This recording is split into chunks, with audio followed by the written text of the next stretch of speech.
Hello, friends. Robert Bevan here, author of the Caverns Creatures series of comedy, fantasy novels, and short stories. With me is Sam West, and today is what is it, Sam? It's Warlock Wednesday. Warlock Wednesday. Yeah, we love doing that. Yes. I love Warlocks. Um, I like doing this. It's Warlock Wednesday. So we're covering yet another Eldritch invocation. Today's invocation is Trickster's Escape. We are. There's almost all the wrong words here, but it ends up still being kind of bad. Just because this is really close to the words of a lot of the worst invocations in the game, but there are a few subtleties that make it usable. So this is from Xanathar's Guide to Everything. So they knew of the mistakes of the past whenever they designed it. It's got a prereq of 7th level, which is high, for what you end up getting, which is you can cast Freedom of Movement once on yourself without expending a spell slot. You can regain the ability when you do so when you finish a long rest. Okay, now what I thought was the worst part of the words that made them the worst was using a spell slot. Exactly, and this gives you the ability to do it without spending a spell slot. But you So you it's open with this has a lot of the wrong words. I mean, I yeah, thought that was the biggest offenders there that is not included. yes, it has the words of you get a new spell, and those words are normally very bad for an invocation. The fact that you can do it because they're normally associated with the other ones. Ah, The gist okay, of I see it what you're is saying. Yes. this. And for what it's worth, this is still bad. It's just not nearly as bad as like Mire of the Mind, because Freedom of Movement gives an action to cast, range touch, or duration of hour. You touch a willing creature for the duration. Its movement is unaffected by difficult terrain, and spells and their magical effects can either reduce the target's speed to 0, nor cards that get paralyzed or restrained. And then they can spend 5 in movement to automatically escape non-magical restraints and stuff. I'm not high on Freedom of Movement, especially as a 7th level feature. That being said, it being once per long rest on an invocation as like an extra little ability you get on a trickstery like escape artist kind of warlock, And it's maybe also that's where it has a home. it's also limited to yourself, which is Worse, yeah. worse than the spell. And the And spell's not good. yes, we know you have said multiple times in the past you're not a big fan of freedom of movement. We did a video on it. Go watch that. Um, I think it could have its uses. I don't hate this one. I don't love it, but It's definitely not here, uncastable. This isn't unusable, yeah. which is a good starting point for an invocation to be at. What I don't like about it is why limit it to once per long rest? I mean, how many times do you need freedom of movement? I don't I don't think you need it that much, It's and I also don't hour think duration, no concentration, so it is yeah, kind of close to at will anyway already. Like I exactly. don't, So why not just make it at will? yeah, I'm inclined to It's agree. already gated at 7th level. And like it's an invocation, this thing costs you a lot. Yeah, Like the invocations are expensive. I say it all the time. This is where most of the warlock power comes from. So this could probably be at will. That being said, I think you're gonna feel like it's at will whenever you're yeah. like going into a dungeon. You just I need freedom of movement. I got it. Now I can freely move around as needed. That's gonna be fine. Um, there's not gonna be like back to back to back to back encounters where you're getting restrained. There's not gonna be back to back to back encounters that are gonna be like outside of the scope of an hour that involve different kinds of slows and difficult terrains and stuff. Like you'll use this when you need it, and then it'll be I pretty get solid for that. that duration. I absolutely get that. I'm just bothered that they didn't make it at will. Yeah, I You'll kind of never agree. need it. You'll never notice the difference. It But also would be shorter. They would have saved words. They could yeah, have just been one sentence, which would have been that makes Sam happy specifically. maybe that's what they did. They needed to beef up their books. Yes, they're so short, so short. Hmm. I don't know. So this being at 7th level means you've committed to staying for more than 5 in Warlock, which is a choice that you're allowed to make. It's not one I often make, but it's one you're allowed to make. Um, I'm wondering what kind of character really wants this and doesn't have other options that will give them similar or better effects for their character concept. So, like, one with Shadows is invisibility if you're in dim light or darkness, and I think a Trickster is going to want that kind of effect really badly. But you're also, like, you can't really forgo Agonizing Blast or Thirsting Blade. Like, one of those two is going to be on your sheet, so you can function in combat for the vast majority of the time. I think Mask of Many Faces is also kind of a similar, like, you're doing this as a tool to alter how the world around you sort of engages with you on a trickstery level. So like you can't be restrained. It feels to me very much like I'm escaping prison. I'm doing, shady business, pretending to be trapped when not being trapped. And if you're going for like movement-based stuff, I don't think freedom of movement is that useful for getting around. Like, I'd rather have an extra use of Misty Step somehow, or I'd rather have, like, I don't know, other effects that get me going places. I mean, yeah, there are times where you got difficult terrain or something, but yeah. Maybe you put this on like a blade lock then, so you can have a way to make sure you're ready to engage in a mire or something. That could technically be something. Eh? Blade Yeah, locks already are really taxed on what their invocations are, though, because you really want Thirsting Blade and you really want the Charisma mod on hit that you get later down the road. So, like, what your invocations you pick really matter. it feels like a peace of mind invocation, which is probably not the best place for invocations to be. But like, I mean, if you're maybe you're claustrophobic.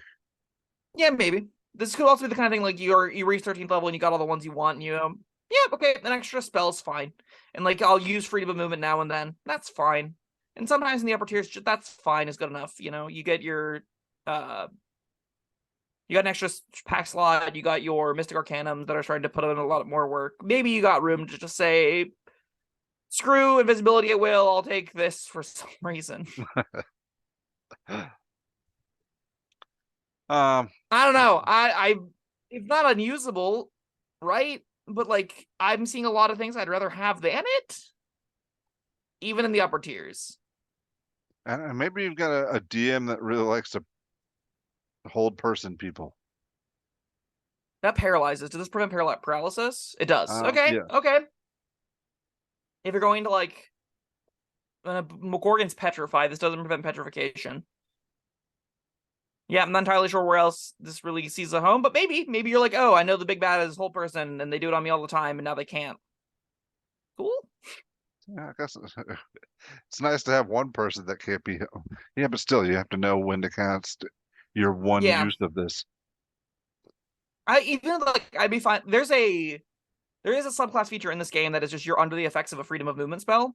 I think this could be that text. I think this could just say you are treated like you have the text of freedom of movement, and I'd still not be that high on it because I'm just not high on the freedom of movement ability.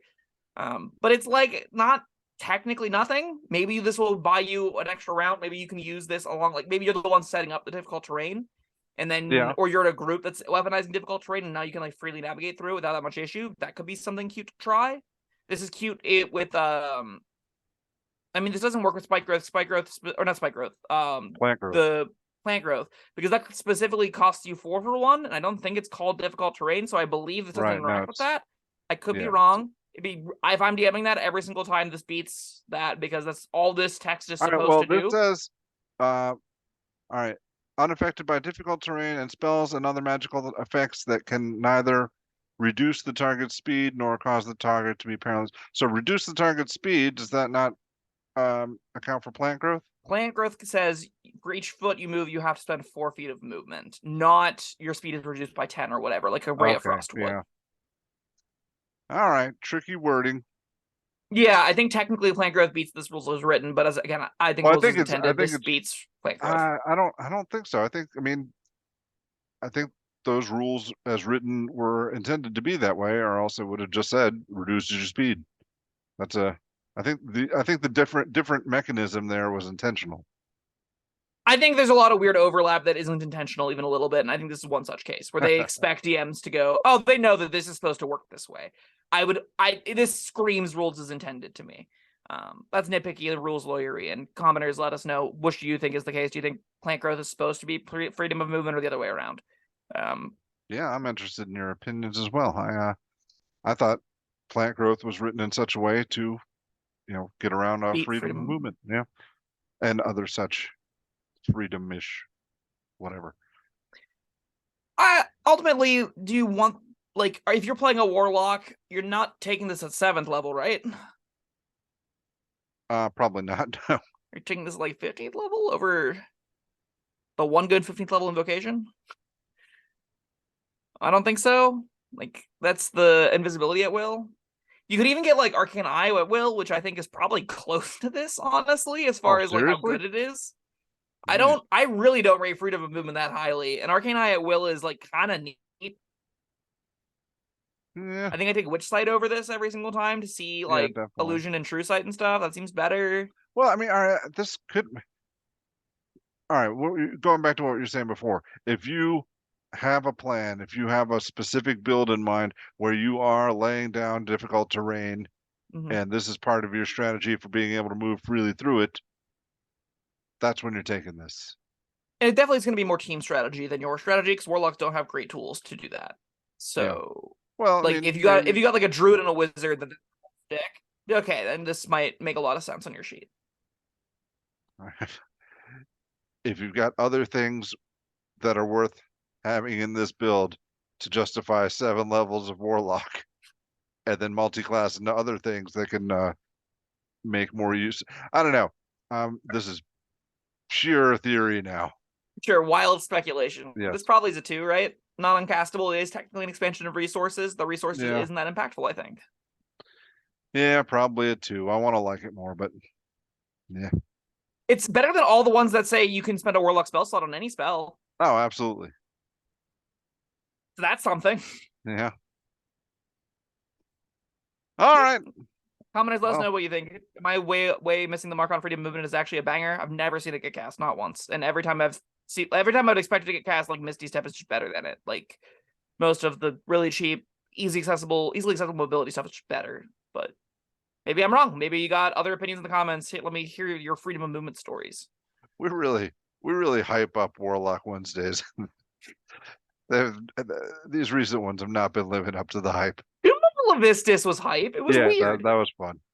That's a weird one. Go watch that video if you have it. It's a good one. Yeah. Watch them all.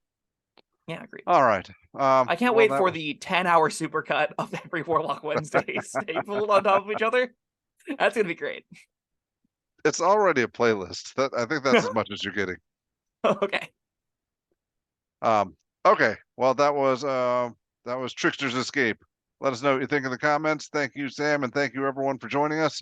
We will see you next time. Bye-bye. Thank you for watching.